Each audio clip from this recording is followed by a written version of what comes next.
Hi guys, मेरा नाम है साहिल खन्ना और आज की वीडियो शुरू करते हैं। सबसे पहले न्यूज़ और बड़ी न्यूज़ है जो बिडेन की। तो उन्होंने बोला जो यूएस का बैंकिंग सिस्टम है वो सेफ है। तो अभी रिसेंटली सिलिकॉन वैली बैंक और सिग्नेचर बैंक कोलैप्स हुआ है। उसके बाद में यूएस की इकोनॉमी बचाने के लिए एक तरह से यूएस गवर्नमेंट ने बेल आउट पैकेज दिया। कहा है कि बेल आउट नहीं है, पर बेल आउट पैकेज दिया है कि भाई जिनके पैसे डूबे हैं उनके पैसे हम बचा लेंगे। अगर मैं बात करके चलूँ, सारे जितने भी सिंगापुर वैली बैंक के डिपॉजिट्स थे उसको ट्रांसफर कर दिया गया है ब्रिज बैंक के अंदर और उसके सीईओ भी बना दिए गए हैं। दिस मीन्स पैसा बच जाएगा और जल्दी रिकवरी हो जाएगी। जो डर लग रहा था कि ऐसा हो जाएगा, पैसा खो जाएगा, ऐसा नहीं हो रहा।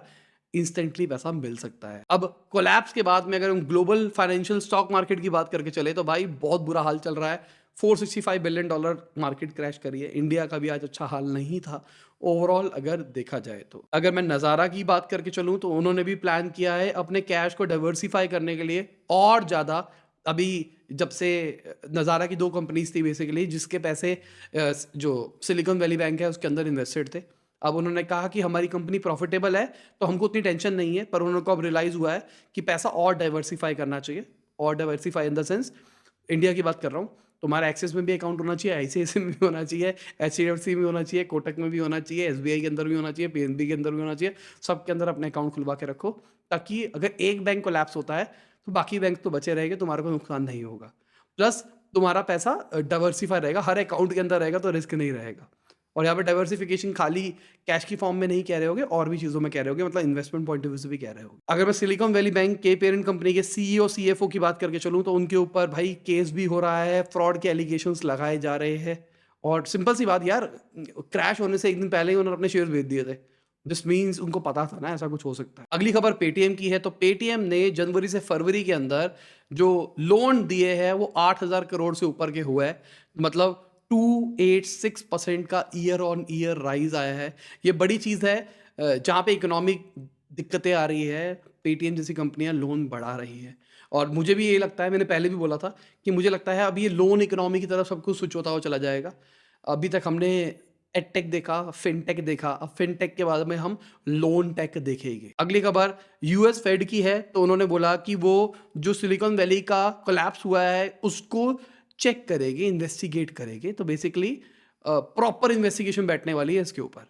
अब देखा जाए, ये बैंक कोलैप्स किए, ये जो भी कांड हुआ, इसके बाद में वहाँ के जो प्रेसिडेंट है वो आ गया है और उन्होंने सीधा बोला भाई हम सही कर देंगे। इंडिया के अंदर येस बैंक का कोलैप्स हुआ था तो इतनी जल्दी अगले दिन नहीं एक्शन लिया गया था, 1-2 दिन के बाद लिया गया था जितना मुझे याद आ रहा है। जिनको ज़्यादा, जो इन मार्केट में रहते हैं वो ज़्यादा बता पाएंगे कि कितने दिन में गवर्नमेंट ने एक्शन लिया था। कि एसबीआई ने कहा था हम आ रहे हैं भाई बचाने के लिए, एसबीआई मतलब जितने भी येस बैंक के लोगों के पैसे डूब रहे हैं। अगली खबर सिप्ला की है। तो सिप्ला के ऊपर इनकम टैक्स डिपार्टमेंट की इन्वेस्टिगेशन बैठी है, उसके बाद में उनके शेयर प्राइस घटे हैं, 52 वीक लो के ऊपर वो पहुंच गया है। अगली खबर बहुत बहुत ज्यादा बड़ी खबर है। अगर मैं रिपोर्ट्स की मान के चलूं, अंबुजा सीमेंट और एसीसी को गौतम अडानी नहीं उनके ब्रदर ओन करते हैं।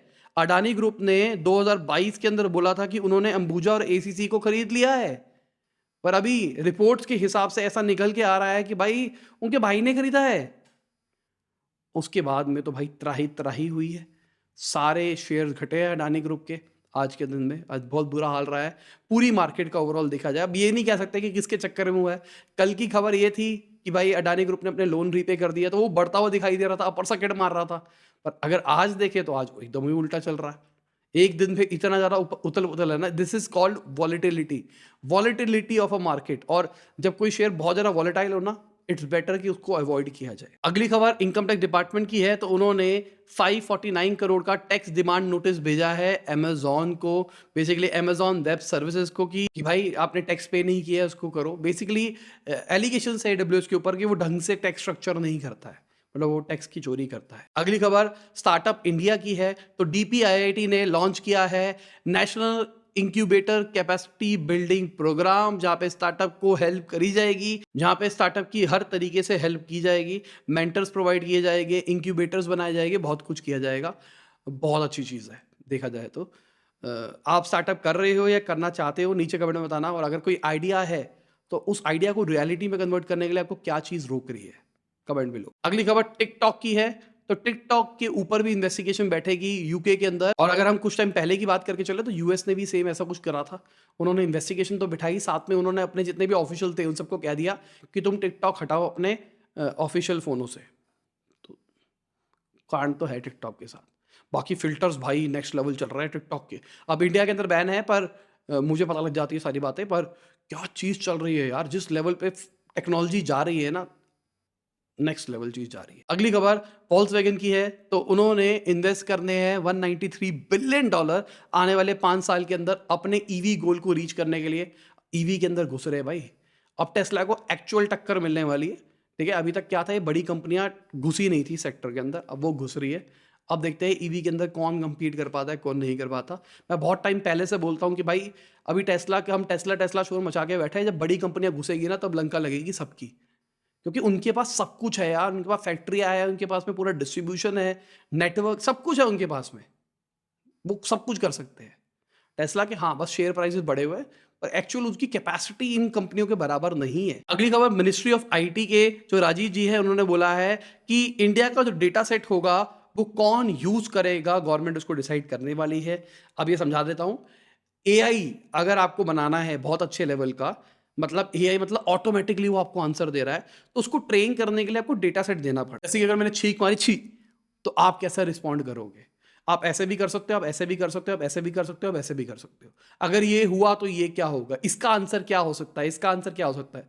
तो एक बार 10-15 डेटा फीड कर दिया जाए एआई के पास में, तो उसके बाद वो अपना दिमाग लगाने लग जाता है। दिमाग नहीं, बेसिकली वो ट्रेन होने लग जाता है कि ये होगा तो ये भी हो सकता है, ये होगा तो ये भी हो सकता है। तो बेसिकली एआई को ट्रेन करने के लिए डेटा सेट होगा। तो गवर्नमेंट चाह रही है कि ये डेटा सेट को गवर्नमेंट कंट्रोल करे। अगली खबर रॉकस्टार कैपिटल की है। तो उन्होंने 25 इंडियन एंटरप्रेन्योर्स को सपोर्ट करने के लिए एंजल फंड निकाला है $36.4 मिलियन का। कितना होता है $36.4 मिलियन? कमेंट में बताओ जरा। अगली खबर अश्नीर ग्रोवर की है। तो भारत पे ने उनके ऊपर जो डिफेमेशन केस किया है, एक खबरें निकल के आ रही थी कि भाई वो सेटलमेंट हो गई है। भारत पे ने बताया कि ऐसा नहीं है, 24 मई से प्रोसीडिंग आगे शुरू होगी।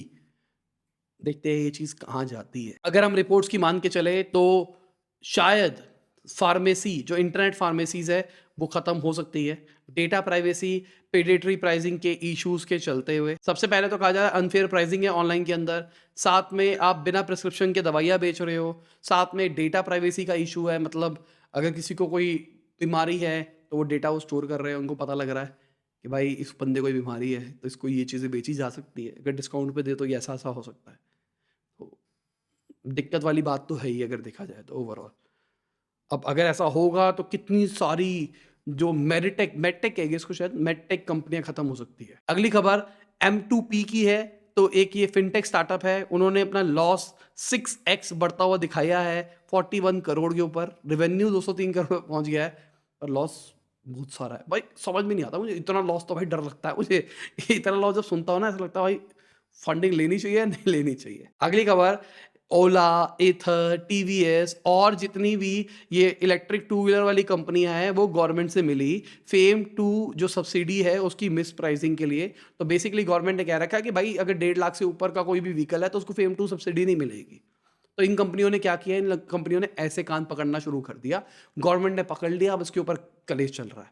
तो इन्होंने कैसे कान पकड़ा, इन्होंने कहा सॉफ्टवेयर के पैसे अलग, गाड़ी इतने रुपए की है, प्लस सॉफ्टवेयर अलग है, प्लस चार्जर अलग है। तो ये दोनों चीजें अगर इकट्ठी लोगे तो रेट बढ़ जाएगा 1.5 से ऊपर, वरना 1.5 से नीचे रहेगा। वाह बेटा वाह, मतलब सही गेम खेल रही जा रही है। अगली खबर भाई मार्केट की है। तो मार्केट आज लाल ही दिखाई दे रही है। अडानी एंटरप्राइजेस, अडानी पोर्ट नीचे है, टाइटन हमको बढ़ता हुआ दिखाई दिया है, भारती एयरटेल भी हमको बढ़ता हुआ दिखाई दिया है।